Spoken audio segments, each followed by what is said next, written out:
Most people don't lose money because they don't understand numbers. They lose money because pressure changes the way they think. When money feels abundant, logic leads. When money feels tight, fear quietly takes over. Not panic, not chaos, but a constant sense of urgency. A feeling that time is running out, that one wrong move could make everything worse.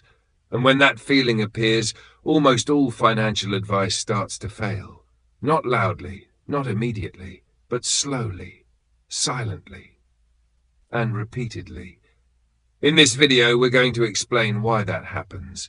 Why advice that sounds intelligent, disciplined, and responsible often collapses the moment real pressure enters the picture. Most financial advice is designed for a very specific environment. A calm one. An environment where income is predictable, where expenses are manageable, where emergencies are rare, where tomorrow looks similar to today. In that environment, long-term thinking works. Delayed gratification makes sense. Saving first feels achievable. Risk feels optional. Most people learn financial rules during these calm periods, and they assume those rules will still apply when circumstances change. But that assumption is where problems begin. Because financial advice is not neutral, it is context-dependent, and when context changes, the same advice can produce very different results. When pressure enters the picture, people don't suddenly become irrational. They become human. The brain shifts priorities, long-term goals fade. Short-term survival moves to the front. This is not a flaw, it's a biological response. For most of human history, this response kept people alive. When resources were scarce, thinking short-term was the correct strategy. But modern financial systems were not designed for survival instincts. They were designed for stability and consistency. And that mismatch is where advice breaks down. Under stress, the brain narrows its focus. Psychologists call this tunnel vision. Options feel fewer, time feels compressed, risk feels heavier. People stop asking, what is the best decision, and start asking, what stops the pain right now? This shift is subtle but powerful. It changes how advice is interpreted. Rules that require patience become unbearable. Strategies that involve uncertainty feel reckless. Even small losses feel catastrophic. This is why pressure doesn't just change decisions, it changes perception. During the 2008 financial crisis, millions of people made the same decision. They sold. They sold retirement accounts, they sold investments. They sold at the exact moment prices were collapsing. Years later, many of those markets recovered. Some even reached new highs. But a large percentage of people never re-entered. Not because they were bad with numbers, but because fear permanently changed how risk felt to them. Once safety is threatened, loss feels irreversible, and avoiding pain becomes more important than future opportunity. This pattern repeats in every crisis. Different triggers, same behavior. Under pressure, cash feels comforting. It's visible, it's tangible, it feels controllable. Unlike investments, cash doesn't fluctuate on a screen. It doesn't create headlines. It doesn't demand explanations. But during inflation, cash quietly loses value. No alarms, no breaking news, just slow erosion. This is why many families feel poorer over time, even when they believe they are being responsible. They choose comfort over long-term stability. And comfort is not the same as safety.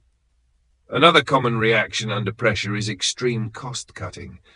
Advice often says, reduce expenses. But under fear, this turns into, cut everything. Subscriptions, education, tools, opportunities, anything that feels non-essential. The decision feels responsible, but long-term damage often begins here. Because some expenses are not costs. They are stabilizers. They protect income. They preserve flexibility. When pressure forces people to eliminate all risk, it often eliminates recovery as well. Imagine a middle-class household, 2 incomes, modest savings, manageable debt. Then suddenly, one income disappears.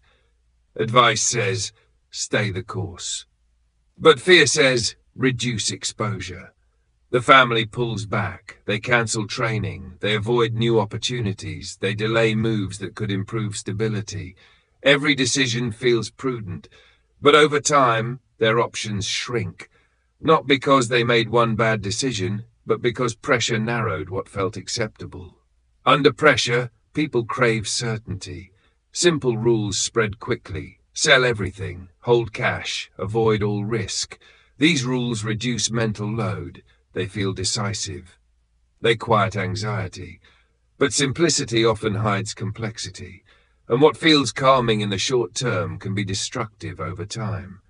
This is why extreme opinions dominate during economic stress. They offer emotional relief, not accuracy. Most financial education focuses on knowledge, numbers, percentages, strategies, but ignores behavior. It assumes discipline will override fear. But fear is stronger. Always has been. Advice is static. Human behavior is not. And when advice doesn't adapt to emotional reality, it fails. Not because it is wrong, but because it is incomplete. Every financial crisis looks different on the surface, different headlines, different causes, different villains, but underneath, human behavior remains consistent. People panic, they rush to extremes, they follow the crowd, and later they ask the same question. How did this happen again? The answer is simple. Pressure changes people, but advice rarely changes with pressure. The biggest mistake people make during hard times is not choosing the wrong strategy. It's choosing under pressure without understanding how pressure changes them. Financial survival is not about predicting the future. It's about avoiding decisions that permanently limit options. Preservation often matters more than optimization. This channel does not teach how to get rich. It does not promise certainty. It does not sell shortcuts. Instead, it explains patterns. Patterns of fear. Patterns of pressure. Patterns of repeated mistakes. Because avoiding bad decisions often protects more wealth than chasing good ones. When money, safety, and stability are under pressure, understanding behavior becomes more important than tactics. Because the most dangerous moment is not when information is missing. It's when fear is driving decisions. That's where this channel starts. Not with answers, but with understanding.